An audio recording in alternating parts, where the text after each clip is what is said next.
New bombshell revelations are raising serious questions about the evidence used nearly a decade ago to get a murder conviction against international dancehall superstar Vybz Kartel.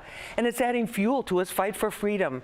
I spoke exclusively with his attorney, Isop Buchanan. He says there's no longer any doubt key evidence was falsified, and a scientific investigation by a digital forensic expert proves it. Now the Privy Council, the United Kingdom's version of the U.S. Supreme Court, will have the final say. Mentally, I've always been in a good place because I know I'm innocent. For more than 10 years, Adidja Vybz Kartel Palmer has maintained his innocence in the alleged murder of Clive Williams, whose body was never found. His conviction came from a mostly circumstantial case based on a video and phone records from his BlackBerry torch and a discredited witness. Now a comprehensive investigation by a certified British digital forensic expert casts doubts about the very authenticity of this evidence.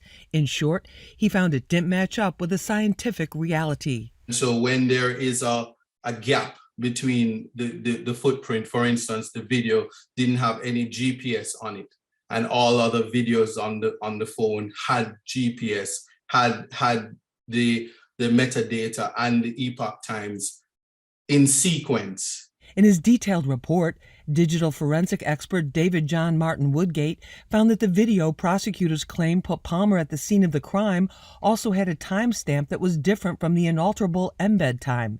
Buchanan says Kartel was at the hospital at the time of the alleged murder, and this proves it. Tampering or a misreporting of the time, which was crucial. So the time was clearly changed to fit the prosecution's case. The British digital expert also found proof that the phone had been used to make calls even after it had been seized by Jamaican authorities, and that it had not been kept in a sealed evidence bag, which is standard law enforcement protocol. There was no explanation as to storage mechanism. Why was the bag open? Why wasn't it locked? Who opened it? Who would have touched it before, during, after?